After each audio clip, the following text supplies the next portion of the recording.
수연아, 일도 힘들 텐데 김치를 담궈 왔니? 너는 어쩜 요리도 잘하고 못하는 게 없니? 효자 며느리야, 정말. 엄마, 저도 김치 담가 왔는데요. 너는 항상 김치를 이렇게 짜게 담궈 오니? 수연이는 약사로 바쁘게 일하면서도 이렇게 잘하는데 너는 왜 아직도 요리를? 엄마! 왜 맨날 저를 수연 언니랑 비교하세요? 비교? 며느리 칭찬하는 게 비교야? 너는 왜 그렇게 예민해?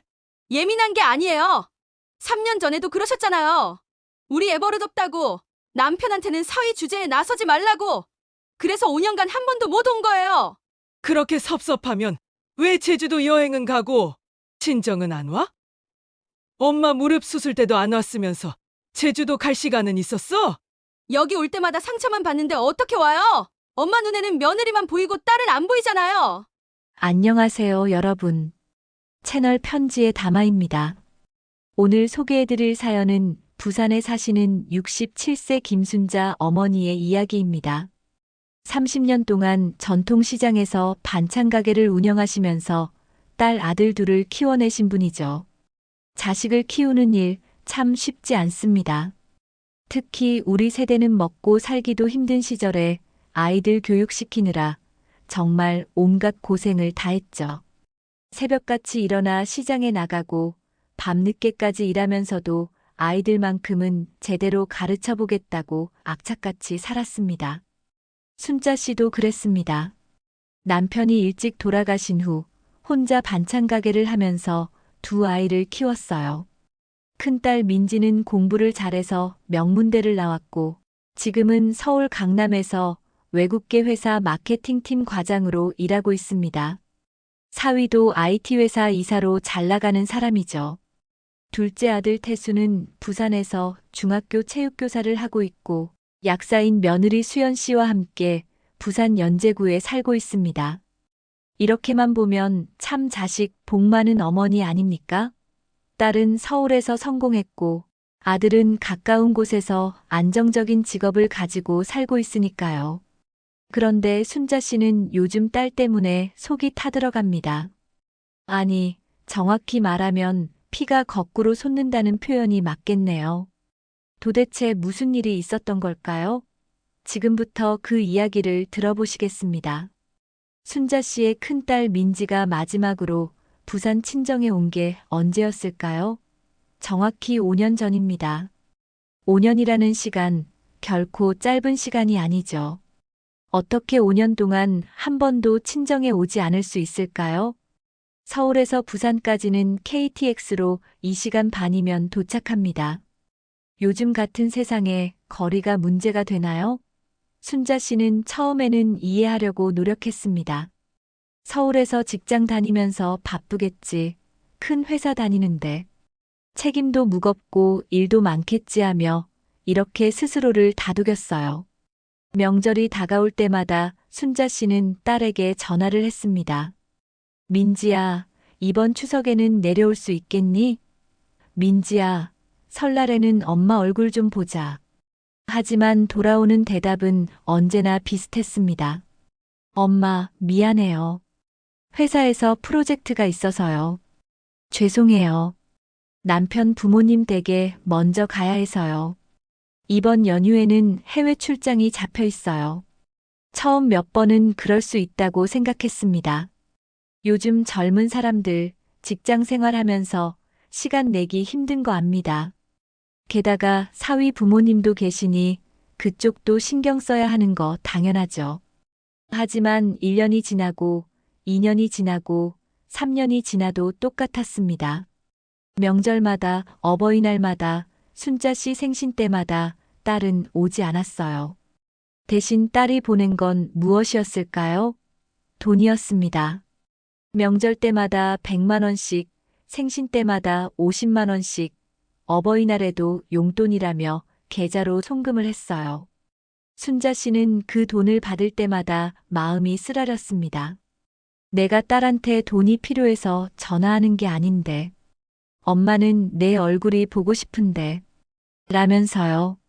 하지만 딸은 돈을 보내는 것으로 효도를 다했다고 생각하는 것 같았어요. 전화 통화도 점점 줄어들었습니다.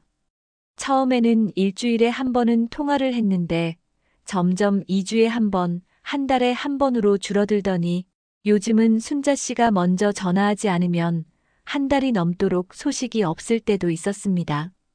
카카오톡 메시지를 보내도 마찬가지였어요. 읽음 표시는 금방 뜨는데 답장은 몇 시간, 심지어 하루가 지나서야 오곤 했습니다. 엄마, 지금 봤어요. 바빴어요. 정말 그렇게 바쁜 걸까요? 순자 씨는 의문이 들었습니다. 그런데 순자 씨에게는 또 다른 자식이 있었죠. 바로 둘째 아들 태수입니다. 태수는 부산 연제구에 살고 있어서 친정과 그리 멀지 않았어요. 차로 30분 정도면 오는 거리였죠. 태수 부부는 정말 효자, 효부였습니다.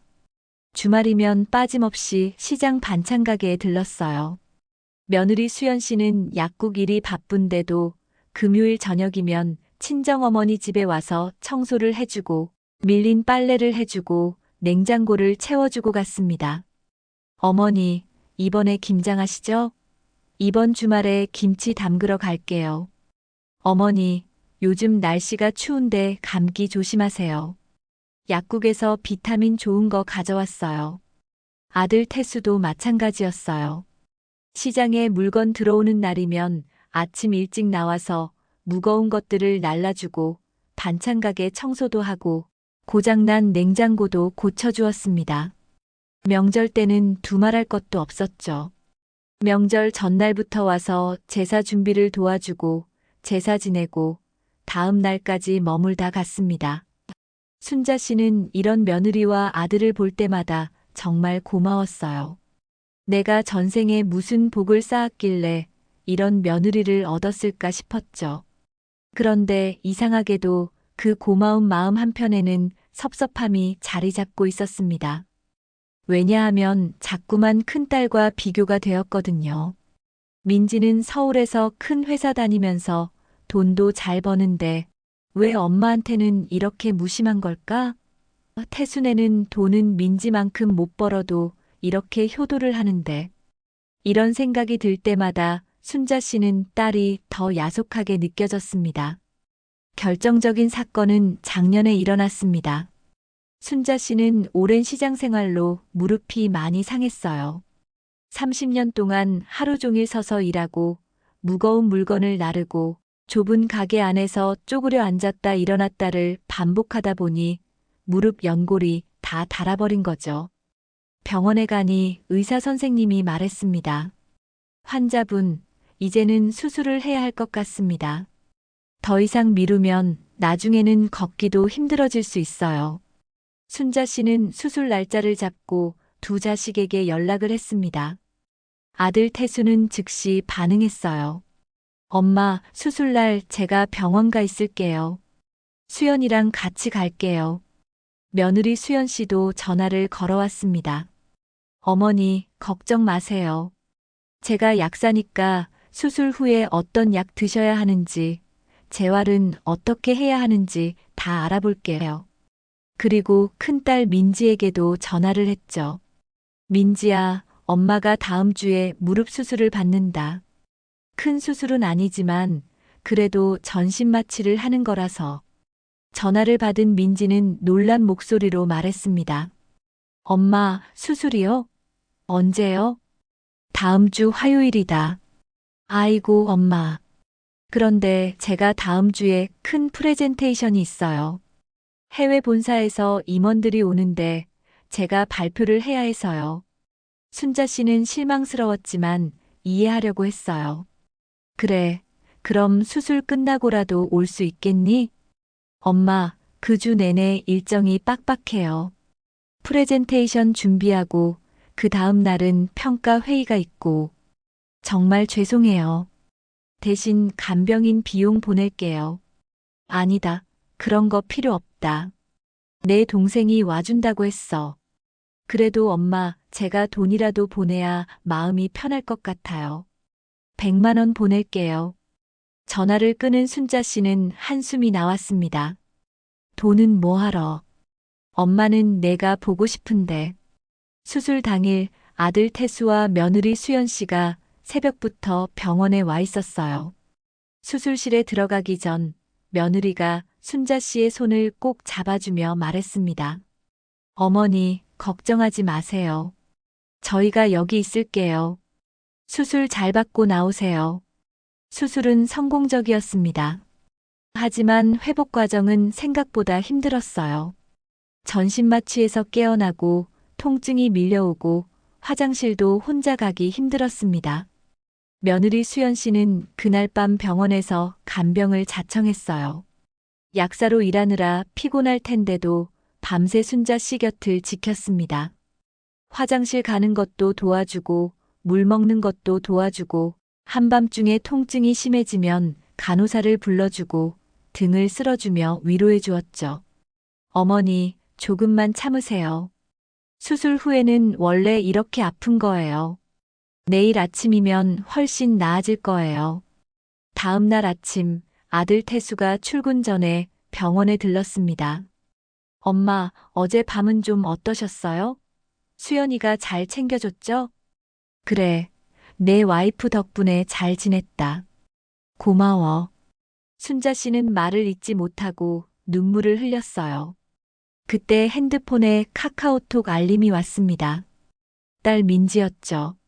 엄마, 수술 잘 받으셨어요? 죄송해요. 어제 프레젠테이션 준비하느라 정신이 없어서 연락을 못 드렸네요. 지금 회의 들어가야 해서요. 나중에 전화 드릴게요. 순자 씨는 핸드폰을 보며 쓴웃음을 지었습니다. 나중에 전화 드릴게요라는 말 몇 번이나 들었던가요? 그리고 그 나중은 언제였던가요? 결국 그날 딸에게서 전화는 오지 않았습니다. 사흘 후에야 엄마 그동안 바빠서 전화 못했어요. 많이 회복하셨어요? 라는 짧은 메시지만 왔죠. 순자 씨는 병원에 입원한 일주일 동안 딸의 목소리를 한 번도 듣지 못했습니다.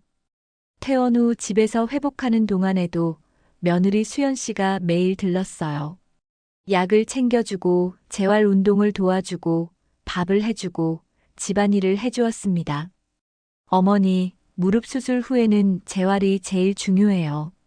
제가 물리치료사한테 물어봤는데 이렇게 운동하시면 좋대요. 아들 태수도 퇴근 후면 꼭 들러서 어머니 상태를 확인하고 갔습니다. 그동안 딸 민지는 어떻게 했을까요? 100만 원을 송금했습니다. 그리고 엄마, 빨리 회복하세요라는 짧은 메시지를 보냈죠. 순자 씨는 그 돈을 보며 마음이 너무 아팠습니다. 내가 딸한테 바라는 게 돈이냐? 내가 한 번이라도 내려와서 엄마 손 한 번 잡아주고 가는 게 그렇게 어려운 일이냐? 무릎 수술을 받고 석 달쯤 지났을 때였습니다. 어느 주말 저녁 아들 태수가 어머니 집에 들렀어요. 순자 씨가 저녁을 차려주며 이야기를 나누고 있었죠. 엄마, 무릎은 이제 많이 괜찮으세요? 그래, 수연이가 알려준 대로 재활 운동 꾸준히 하니까 많이 좋아졌다. 너희 덕분이야. 태수는 어머니를 보며 조심스럽게 말을 꺼냈습니다. 엄마, 그런데 누나 연락은 요즘 하세요? 네, 누나. 한 달에 한 번 정도 카톡으로 안부 물어보는 정도지. 뭐. 태수는 핸드폰을 꺼내더니 무언가를 보여주려다가 망설였어요. 뭔데? 뭘 보여주려고? 아니에요, 엄마. 그냥 보여줘봐. 무슨 일인데? 태수는 결국 핸드폰 화면을 어머니께 보여주었습니다. 딸 민지의 SNS 계정이었어요. 거기에는 사진들이 올라와 있었습니다. 제주도 바닷가에서 찍은 가족 사진들이었죠. 민지와 사위 준호, 그리고 손주인 초등학교 2학년 딸아이가 함께 활짝 웃으며 찍은 사진들이었습니다. 푸른 바다를 배경으로 맛있는 음식들을 먹으며 관광지를 돌아다니며 찍은 행복한 사진들. 사진 밑에는 이런 글이 적혀 있었어요. 오랜만에 가족여행, 회사 일로 지쳐 있었는데 제주도에서 힐링하고 가요. 날씨도 좋고 음식도 맛있고 최고. 사진이 올라온 날짜는 일주일 전이었습니다. 순자 씨는 핸드폰을 들고 말을 잇지 못했어요. 제주도 갈 시간은 있었다는 거죠. 서울에서 제주도까지 비행기로 1시간 남짓. 그리고 제주도에서 2박 3일을 보낼 시간이 있었다는 겁니다. 회사 일이 바빠서 부산에는 5년간 한 번도 오지 못했다면서 제주도 여행은 갈 수 있었다는 거죠. 서울에서 부산까지는 KTX로 2시간 반이면 옵니다. 당일치기로도 다녀올 수 있는 거리죠. 1박 2일이면 충분히 친정에 들렀다 갈 수 있는 거리입니다. 하지만 딸은 5년간 단 한 번도 부산에 오지 않았어요. 그런데 제주도 여행은 2박 3일씩이나 다녀왔습니다. 순자 씨는 그 순간 정말 피가 거꾸로 솟는 것 같았어요. 손이 부들부들 떨렸습니다. 가슴이 답답하고 머리끝까지 화가 치밀어 올랐죠. 이게 무슨 짓이냐?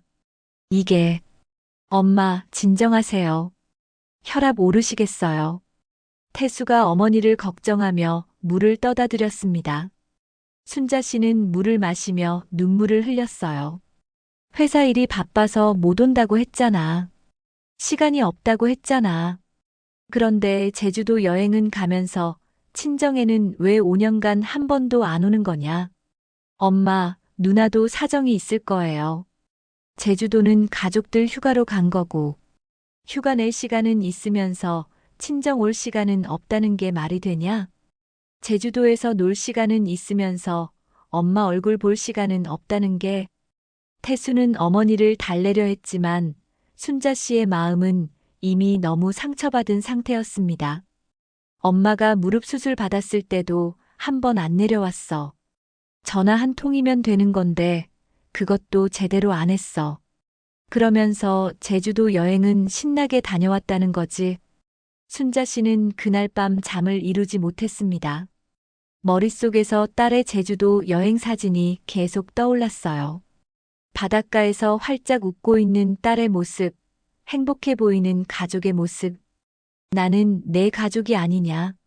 나는 내가 보고 싶어 죽을 것 같은데 너는 그렇게 행복하게 여행을 다니고 있었구나. 다음 날 아침 순자 씨는 결심했습니다. 더 이상 참을 수 없었어요. 딸에게 직접 따져야겠다고 생각했죠. 손이 떨렸지만 핸드폰을 들고 딸의 번호를 눌렀습니다. 신호음이 몇 번 울리고 나서 딸이 전화를 받았어요. 엄마, 무슨 일이세요? 무슨 일이냐고? 내가 나한테 무슨 일이냐고 물어. 엄마, 왜 그러세요? 무슨 일 있어요? 순자 씨는 참았던 말들을 쏟아내기 시작했습니다. 너 제주도 여행 다녀왔더라. SNS에 사진 올린 거 봤다.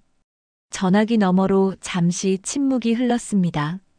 아, 그거요. 회사에서 휴가를 받아서. 휴가를 받을 수 있었으면 부산에는 왜 5년간 한 번도 안 내려왔어? 제주도 갈 시간은 있으면서 친정 올 시간은 없었어? 엄마, 그게 아니라. 그럼 뭐가 맞는 말이야? 엄마가 무릎 수술 받았을 때도 한 번 안 왔잖아. 바쁘다고 했잖아. 그런데 제주도에서 2박 3일 놀 시간은 있었다는 거지. 엄마, 그건 애들이랑 가족 여행이었고요. 회사에서 여름휴가 사용하라고 해서. 애들이랑 가족 여행? 나는 내 가족이 아니냐? 엄마는 내 가족이 아니냐? 순자 씨의 목소리가 점점 커졌습니다. 서울에서 부산까지 KTX로 2시간 반이면 오는데 5년간 한 번도 못 올 정도로 바쁜 거냐? 정말? 엄마, 왜 이렇게? 너 엄마 살아있을 때 한 번이라도 얼굴 보러 올 거냐? 엄마가 죽어야 부산에 내려올 거냐? 순자 씨는 울먹이며 소리쳤습니다. 그러자 전화기 너머로 딸의 목소리가 차갑게 들려왔어요. 엄마는 왜 이렇게 집착하세요? 저도 제 생활이 있잖아요. 매번 부산 오라고 하시면 저는 어떡해요? 집착? 내가 집착을 한다고? 네. 요즘 젊은 사람들은 다들 바쁘게 살아요. 명절 때마다 친정 가는 사람 없어요. 엄마만 그렇게 생각하시는 거예요. 그럼 너는 효도를 안 해도 된다는 거냐? 효도는 하고 있잖아요. 매달 용돈 드리고 명절 때마다 돈 보내드리고. 뭐가 더 필요하세요? 순자 씨는 말문이 막혔습니다. 돈이 문제가 아니라. 그럼 뭐가 문제예요? 제가 뭘 더 해드려야 하는데요? 딸의 목소리는 짜증이 섞여 있었어요. 엄마, 저도 회사 일로 스트레스 받고 힘들어요. 이제 그만 좀 하세요. 전화 끊을게요. 야, 박민지. 순자 씨가 소리쳤지만 전화는 이미 끊겨 있었습니다. 전화가 끊긴 후 순자 씨는 한동안 핸드폰을 들고 멍하니 앉아 있었습니다. 집착이라고. 내가 집착을 한다고. 가슴이 미어지는 것 같았어요. 자식을 낳아서 키우고 평생 고생하며 뒷바라지 해준 게 집착이라는 말을 들어야 하나요? 순자 씨는 그날 하루 종일 반찬 가게 일도 제대로 하지 못했습니다. 손님들이 와도 멍하니 있고 물건값을 잘못 계산하기도 했어요. 저녁이 되자 아들 태수에게 전화를 걸었습니다. 태수야, 너 지금 시간 있니? 엄마, 무슨 일이세요? 목소리가 왜 그래요? 내 누나 때문에. 엄마가 너무 속상해서 말이다. 엄마, 제가 지금 갈게요. 조금만 기다리세요. 30분 후 태수가 어머니 집에 도착했습니다. 순자 씨는 눈이 퉁퉁 붓도록 울었던 것 같았어요. 엄마, 무슨 일이에요? 누나한테 전화하셨어요? 순자 씨는 오늘 있었던 일을 아들에게 모두 이야기했습니다. 제주도 여행 사진을 본 것, 딸에게 전화한 것, 그리고 딸이 집착한다고 말했다는 것까지. 내 누나가 나한테 집착한다고 했어. 엄마 얼굴 보고 싶다는 게 집착이래. 5년 동안 한 번도 안 온 자식한테 한 번 오라는 게 집착이래. 순자 씨는 다시 눈물을 흘렸습니다. 태수는 어머니를 보며 깊은 한숨을 쉬었어요. 그리고 한참을 망설이다가 입을 열었습니다. 엄마, 사실은 제가 드릴 말씀이 있어요. 무슨 말? 누나가 부산에 안 오는 이유요. 그게 뭔데? 너 뭘 알고 있는 거니? 태수는 다시 한번 망설였습니다. 하지만 이제는 말해야 할 때인 것 같았어요. 엄마, 누나가 정말로 부산에 안 온 게 아니에요. 무슨 소리야? 5년간 한 번도 안 왔는데 3년 전에 한 번 왔었어요. 추석 때요. 순자 씨는 눈을 크게 떴습니다. 뭐? 3년 전? 무슨 소리를 하는 거니? 제 말 끝까지 들어보세요, 엄마. 태수는 3년 전 추석 이야기를 꺼냈습니다. 그때 민지는 사위 준호, 그리고 당시 5살이던 손녀와 함께 부산에 내려왔었어요. 명절 연휴가 길어서 시댁도 가고 친정도 들를 수 있었던 거죠. 민지는 오랜만에 친정에 와서 반가웠습니다. 딸아이도 할머니를 만나서 좋아했고요. 하지만 그날 순자 씨는 손녀를 보자마자 이렇게 말했다고 합니다. 어머, 얘가 많이 컸네. 그런데 참 산만하구나. 애가 왜 이렇게 가만히 있질 못해? 5살 아이가 집안을 돌아다니고 이것저것 만지고 소리를 지르는 게 당연한 일 아닙니까? 하지만 순자 씨는 계속 지적했어요. 애를 서울에서 키우니까 버릇이 없네. 우리 손주는 안 그러던데. 순자 씨는 자꾸만 태순의 아들과 비교했습니다. 당시 태수의 아들은 7살이었는데 조용하고 말을 잘 듣는 아이였거든요. 너희 동생네 애는 참 얌전하고 착한데 내 애는 왜 이렇게 시끄럽니? 민지는 처음에는 웃으며 넘겼습니다. 엄마, 애들은 원래 이래요. 활발한 거예요. 하지만 순자 씨는 계속해서 비교했어요. 점심을 먹을 때도 마찬가지였습니다. 너희 동생네 며느리는 요리를 정말 잘하더라. 김치도 담그고 반찬도 뚝딱 만들고. 너는 요즘도 요리 못하니? 엄마, 저는 회사 다니느라 바빠서요. 바빠서? 수연이도 약사로 일하는데 집안일 다 하고 시어머니한테 효도도 하고 그러던데. 민지는 점점 얼굴이 굳어갔습니다. 저녁 때 제사를 지냈습니다. 사위 준호가 서툴게나마 제사상을 차리는 것을 도우려고 했어요. 어머니, 이 그릇은 어디에 놓으면 되나요? 이 음식은 어느 위치에 올려야 하나요? 준호는 정성스럽게 물어가며 도왔습니다. 하지만 순자 씨는 이렇게 말했어요. 사위 주제에 왜 나서고 그래요? 제사는 원래 집안 사람들이 지내는 건데. 사위는 옆에 앉아만 있으면 돼요. 준호는 당황스러운 표호로 물러났습니다. 민지는 엄마의 그런 말이 너무 창피했어요. 제사를 지내고 나서도 순자 씨의 비교는 계속됐습니다. 너희 동생은 제사상 차리는 것도 척척하고 절도 제대로 하는데 너희 남편은 절하는 것도 서툴더라. 엄마, 준호 오빠는 처음이라 그래요. 우리 집안 제사는 처음 참여하는 거잖아요. 그래도 좀 배워서 오지. 며느리 수연이는 시집 오기 전에 미리 다 배워서 왔던데. 민지는 더 이상 참을 수 없었습니다. 엄마, 왜 자꾸 동생네랑 비교하세요? 저희는 저희 나름대로 열심히 사는데요. 비교? 내가 언제 비교했어? 그냥 며느리가 기특하다는 얘기를 하는 건데 그게 비교냐? 매번 수연이는 이래, 태순애는 저래 하시잖아요. 듣고 있으면 제가 못난 딸 같아요. 그건 내가 예민한 거지. 엄마가 며느리 칭찬하는 게 뭐가 나쁘다는 거야? 민지는 더 이상 말하지 않았습니다. 하지만 마음속으로는 너무 속상했어요. 그날 밤 민지는 방에서 남편 준호와 이야기를 나눴습니다. 여보, 우리 내일 서울 올라가요. 왜? 원래 모레까지 있기로 했잖아. 저는 더 이상 못 있겠어요. 엄마가 우리랑 태순애를 계속 비교하시고 당신한테도 상처되는 말씀만 하시고. 민지는 울먹였습니다. 나는 서울에서 열심히 일하면서 애도 키우고 당신 뒷바라지도 하고 용돈도 보내드리는데 왜 항상 나는 부족한 딸이 되어야 하는 거예요? 준호도 사실 그날 기분이 좋지 않았어요. 처음 보는 장모님께 정성스럽게 대하려 했는데 사위 주제라는 말을 듣고 마음이 상했거든요. 당신 마음이 편한 대로 해요. 우리 내일 올라가요. 다음 날 아침 민지는 어머니께 조심스럽게 말했습니다. 엄마, 죄송한데 저희 오늘 서울 올라가려고요. 뭐, 오늘? 모레까지 있다가 가기로 했잖아. 회사에서 갑자기 연락이 와서요. 급한 일이 생겼대요.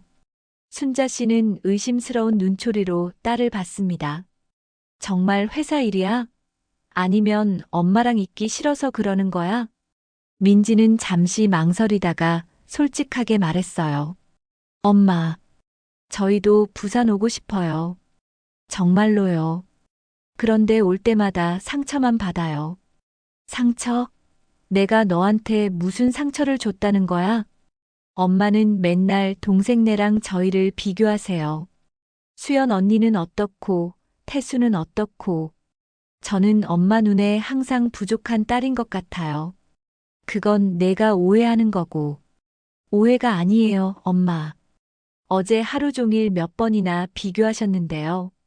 애버릇 없다고, 제가 요리 못한다고, 남편이 제사 지내는 것도 서툴다고. 민지의 목소리가 떨렸습니다. 저도 엄마 딸이에요. 저도 사랑받고 싶어요. 비교당하지 않고 인정받고 싶어요. 순자 씨는 당황했습니다. 내가 언제 너를 사랑하지 않았다고 그래. 엄마는 너를 사랑하시는 것처럼 느껴지지 않아요. 엄마 눈에는 항상 동생네만 보이고 수연 언니만 예쁘게 보이잖아요. 너는 지금 뭔 소리를. 엄마, 저 이제 가볼게요. 나중에 전화 드릴게요. 민지는 짐을 싸서 떠났습니다. 그날 이후로 민지는 부산에 오지 않았어요. 태수는 이 모든 이야기를 어머니께 했습니다. 그날 누나가 저한테 전화했었어요. 울면서요. 태수야, 나는 엄마한테 왜 항상 못난 딸일까? 나는 뭘 해도 수연 언니만 못한 것 같아라고 했어요. 순자 씨는 입을 다물지 못했습니다. 저는 그때 누나한테 누나도 충분히 잘하고 있어. 엄마가 그냥 며느리가 고마워서 그런 거야 라고 위로했어요. 하지만 누나는 엄마가 나를 며느리랑 비교하는 게 너무 싫어. 나도 엄마 친딸인데 라고 울더라고요.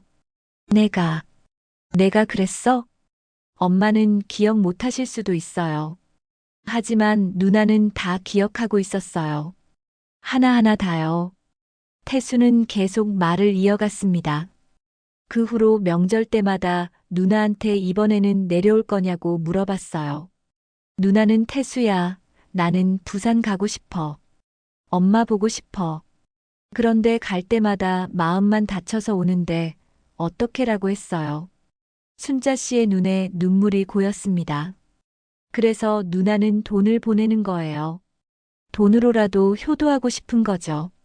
부산에는 마음이 상해서 못 오지만 그래도 효도는 하고 싶은 거예요.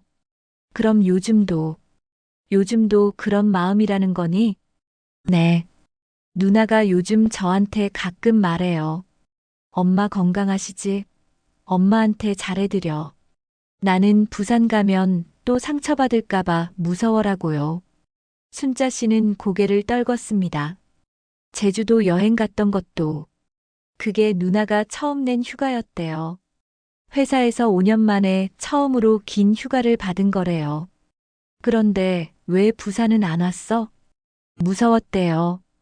부산 가서 또 엄마한테 비교당하고 상처받을까봐. 그래서 차라리 제주도로 가족끼리 여행을 간 거래요. 순자 씨는 얼굴을 손으로 가렸습니다. 내가 그렇게까지 상처를 줬단 말이냐? 엄마는 수연이한테 고마운 마음에 자꾸 칭찬하시는 거겠죠. 수연이가 정말 잘해주니까요. 저도 감사해요. 하지만 누나 입장에서는 그게 비교로 들리는 거예요. 태수는 어머니의 손을 잡았습니다. 엄마, 누나도 엄마를 사랑해요. 그리고 부산에 오고 싶어 해요. 진짜로요. 순자 씨는 눈물을 흘리며 고개를 끄덕였습니다. 그날 밤 순자 씨는 잠을 이루지 못했습니다. 아들 태수의 말들이 머릿속을 떠나지 않았어요. 순자 씨는 어둠 속에서 천장을 바라보며 지난 시간들을 되짚어 봤습니다. 정말 제가 딸에게 그런 말을 했었나요? 기억을 더듬어 보니 하나씩 떠오르기 시작했습니다. 우리 며느리는 정말 착해. 주말마다 와서 청소해주고 밥해주고. 이 말을 할 때마다 민지는 어떤 표정을 지었을까요? 전화기 너머로 들리던 딸의 침묵. 그 침묵 속에는 나는 왜 안 착해요? 나는 서울에서 일하느라 못 가는 건데. 라는 마음이 담겨 있었던 건 아닐까요? 순자 씨는 이불을 끌어당기며 눈을 감았습니다. 며느리 수연이가 고마웠던 건 사실입니다. 정말로 고마웠어요. 하지만 그 고마움을 표현하는 방식이 잘못되었던 거죠. 며느리를 칭찬하는 것과 딸을 비교하는 것은 전혀 다른 일인데 순자 씨는 그 경계를 지키지 못했습니다. 새벽 3시, 4시가 되어도 잠은 오지 않았습니다. 순자 씨는 일어나 거실로 나왔어요. 어둠 속에서 옛날 사진첩을 꺼냈습니다. 어린 민지의 사진이 나왔어요. 초등학교 입학식 날 새 책가방을 메고 활짝 웃고 있는 모습. 엄마, 나 학교 가면 공부 열심히 할 거야. 그때 민지는 엄마를 기쁘게 해주고 싶어 했던 아이였습니다. 중학교 때 사진도 있었어요. 상장을 들고 찍은 사진. 반에서 1등을 했던 날이었죠. 엄마, 봐. 내가 1등 했어. 민지는 언제나 엄마에게 인정받고 싶어 했던 아이였습니다. 대학 합격 통지서를 받던 날, 민지는 순자 씨를 꼭 안으며 말했었죠. 엄마, 내가 좋은 대학 갔지? 엄마 고생 안 시켜드릴게요. 그리고 취업을 했을 때도, 결혼을 할 때도 민지는 항상 엄마를 생각했었습니다. 순자 씨는 사진첩을 넘기다가 멈췄습니다. 민지의 결혼식 사진이었어요. 하얀 웨딩드레스를 입고 행복하게 웃고 있는 딸의 모습. 그날 순자 씨가 민지에게 뭐라고 말했었죠? 민지야, 시집 가면 시어머니 말씀 잘 들어야 한다. 우리 수연이처럼 말이야. 결혼식 날 가장 행복해야 할 날에도 순자 씨는 며느리 이야기를 했었습니다. 그때 민지의 미소가 순간 굳어졌던 것을 이제야 기억해냈어요. 순자 씨는 사진첩을 덮으며 눈물을 흘렸습니다. 내가 언제부터 이렇게 됐을까? 생각해보니 며느리 수연이가 집에 온 후부터였습니다. 수연이는 정말 착한 며느리였어요. 시어머니를 친어머니처럼 모셨고 집안일도 척척 해냈고 무엇보다 순자 씨를 외롭지 않게 해줬습니다. 순자 씨는 그런 며느리가 너무 고마웠습니다. 그래서 칭찬을 많이 했어요. 우리 며느리 최고야. 며느리 복 받았어. 며느리가 없었으면 어쩔 뻔했어. 그런데 그 칭찬을 할 때마다 멀리 서울에 있는 딸은 어떤 마음이었을까요? 나는 왜 칭찬을 못 받아? 나도 서울에서 열심히 사는데. 나도 엄마를 사랑하는데 왜 엄마 눈에는 며느리만 보여? 나는 친딸인데 며느리보다 못한 딸인가? 민지는 분명 이런 생각을 했을 겁니다. 순자 씨는 고개를 떨궜습니다. 며느리와 딸은 다릅니다. 며느리는 남의 집 자식으로 태어나서 우리 집으로 온 사람이에요. 그래서 고마운 마음을 표현하고 잘해준다는 말을 해줘야 합니다. 그래야 며느리도 힘을 얻고 더 잘하게 되죠. 하지만 딸은 다릅니다. 딸은 내가 낳아서 키운 자식이에요. 딸에게 필요한 건 칭찬이 아니라 사랑입니다. 있는 그대로의 인정입니다. 너는 잘하고 있어. 너는 충분해. 엄마는 너를 사랑해. 이 말이 딸에게는 어떤 선물보다, 어떤 용돈보다 소중한 말일 수 있습니다. 순자 씨는 이제야 깨달았습니다. 민지가 돈을 보낸 이유도 알 것 같았어요.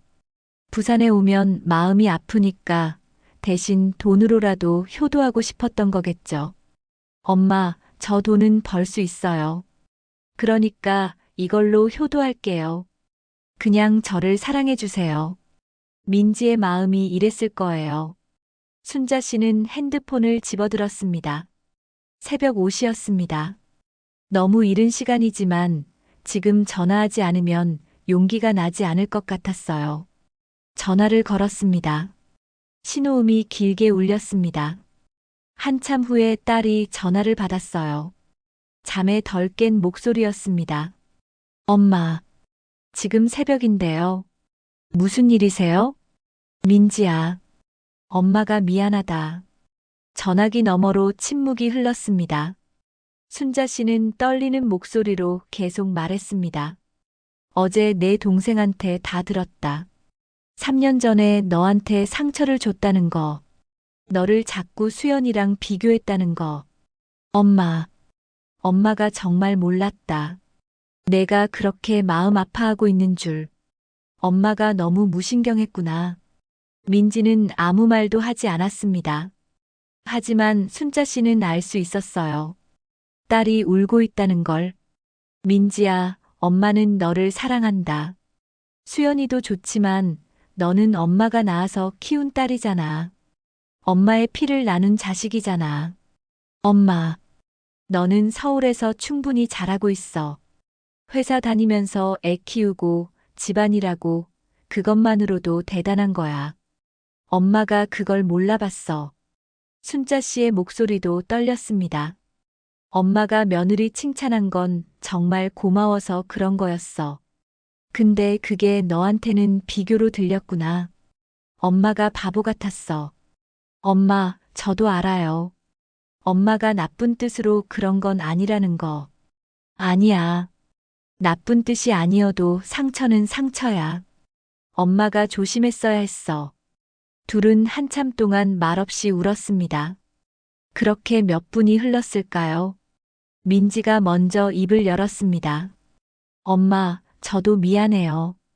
5년 동안 한 번도 안 가서. 아니야, 엄마가 이해한다. 내가 무서웠겠다. 내려갈 때마다 상처받을까봐. 네. 사실 매번 명절 때마다 부산 가고 싶었어요. 엄마 보고 싶었어요. 근데 용기가 안 났어요. 순자 씨는 가슴이 미어지는 것 같았습니다. 이제 와라. 엄마가 바뀔게. 더 이상 너를 누구랑 비교하지 않을게. 너는 너로 충분해. 엄마. 정말요? 그래, 약속한다.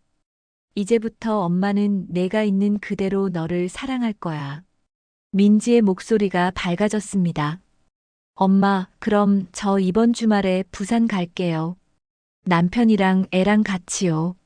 순자 씨는 눈물을 닦으며 웃었습니다. 그래, 기다릴게. 엄마가 내가 좋아하는 갈치조림 해놓을게. 엄마, 사랑해요. 엄마도 사랑한다, 우리 딸. 전화를 끊고 나서 순자 씨는 창밖을 바라봤습니다. 동쪽 하늘이 밝아오고 있었어요. 긴 밤이 지나고 새로운 아침이 오고 있었습니다. 순자 씨와 민지의 관계에도 새로운 아침이 찾아오고 있었습니다. 주말이 되었습니다. 순자 씨는 새벽부터 일어나 집 청소를 하고 시장에 가서 장을 봤어요. 딸이 어렸을 때 좋아하던 음식들을 준비했습니다. 갈치조림, 동태찌개, 돼지고기 수육, 그리고 딸이 특히 좋아하던 엄마표 잡채. 오후 2시쯤 초인종이 울렸습니다. 문을 열자 딸 민지가 서 있었어요. 5년 만에 보는 딸의 모습이었습니다. 엄마, 민지야. 순자 씨는 딸을 꼭 안았습니다. 5년 동안 보고 싶었던 딸이었어요. 어머니, 안녕하세요. 사위 준호도 인사를 했습니다. 손녀도 수줍게 인사했어요. 할머니, 안녕하세요. 어머, 우리 손주 많이 컸네. 정말 예쁘게 컸구나. 순자 씨는 이번에는 다른 손주와 비교하지 않았습니다. 그냥 손녀의 모습 그대로를 사랑스럽게 바라봤어요. 들어와라, 들어와. 엄마가 음식 준비해뒀다. 저녁 식사를 하면서 가족들은 그동안의 이야기를 나눴습니다. 순자 씨는 민지가 만든 샐러드를 먹으며 말했어요. 민지야, 이거 정말 맛있다. 내가 요리를 이렇게 잘했었니? 민지는 놀란 표정으로 어머니를 봤습니다. 예전 같았으면 수연이가 만든 것보다는 이라고 했을 텐데 오늘은 달랐어요. 회사 다니면서 요리하고 애 키우느라 힘들었을 텐데 고생 많았다. 엄마가 그동안 내 마음을 몰라줬어. 미안하다. 민지는 눈물을 글썽이며 어머니의 손을 잡았습니다. 엄마, 저야말로 죄송해요. 제가 5년 동안 한 번도 안 와서. 아니야, 엄마가 이해한다. 내가 상처받아서 못 온 거잖아.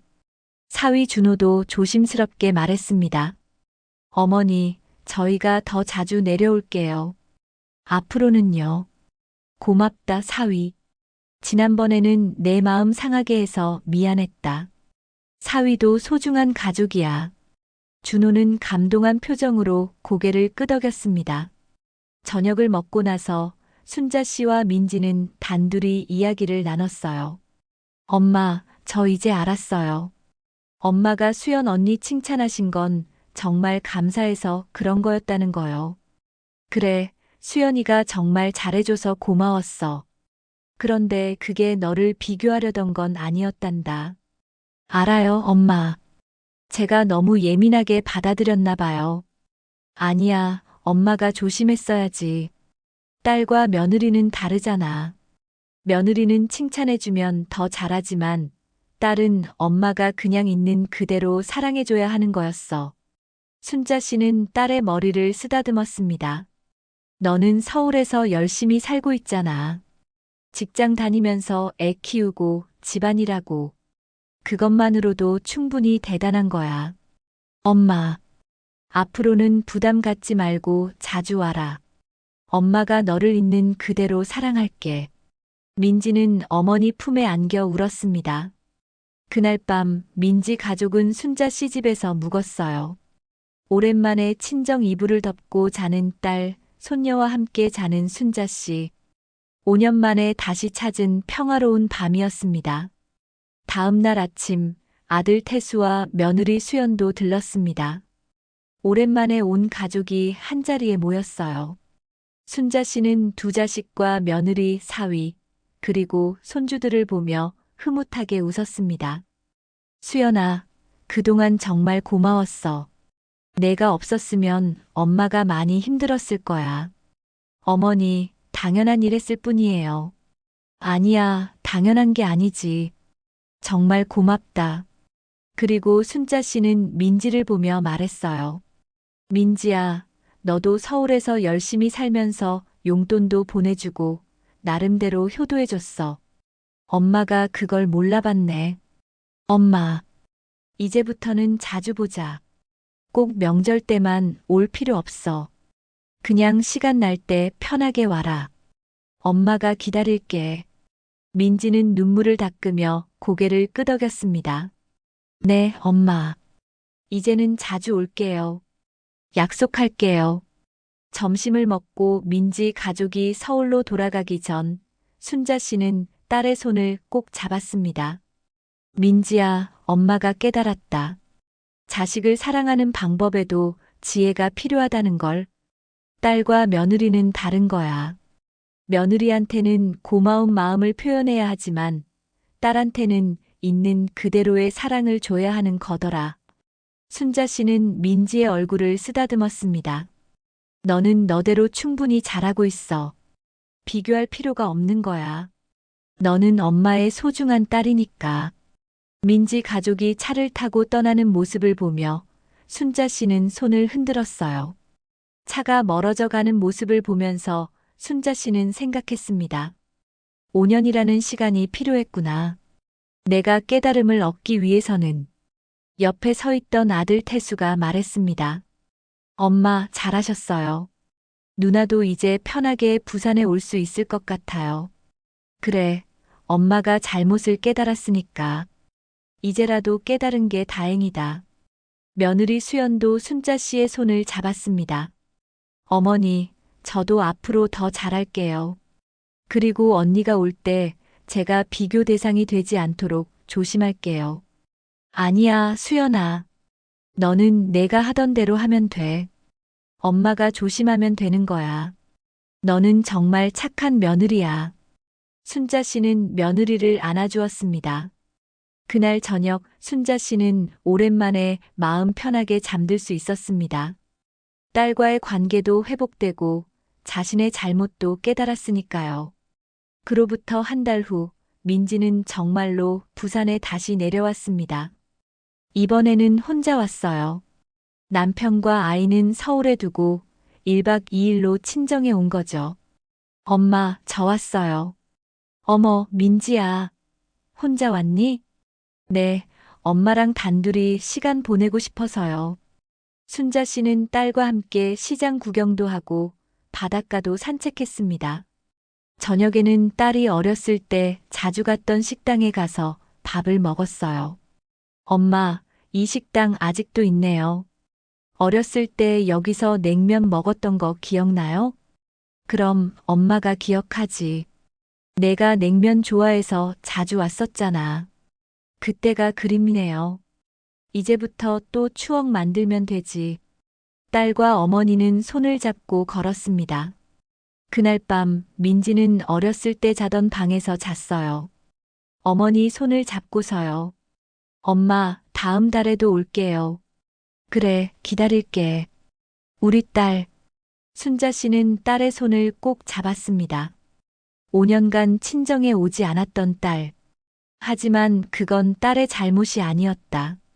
내가 딸에게 상처를 줬고 딸은 그 상처가 무서워서 오지 못했던 것이다.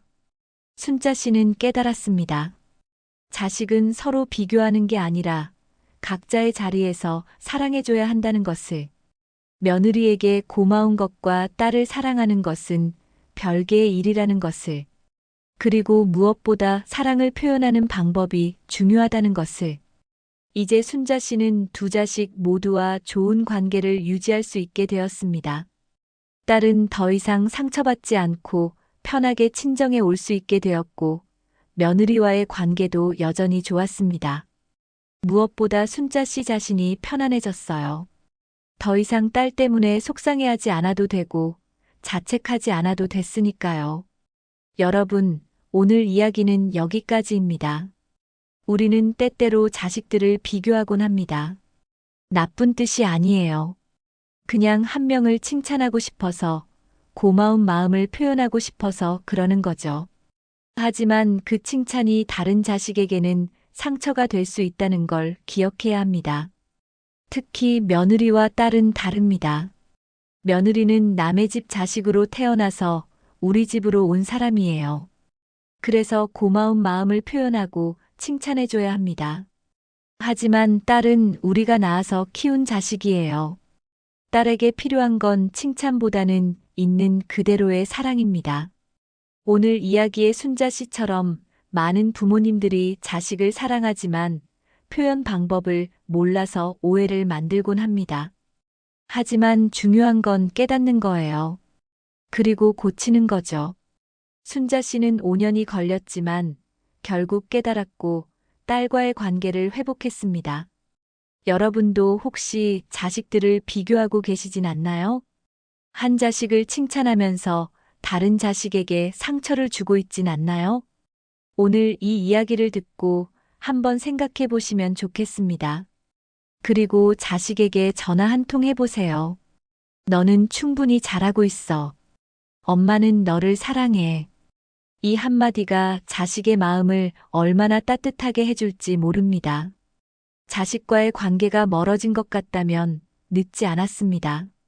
지금이라도 사과하고 사랑을 표현하세요.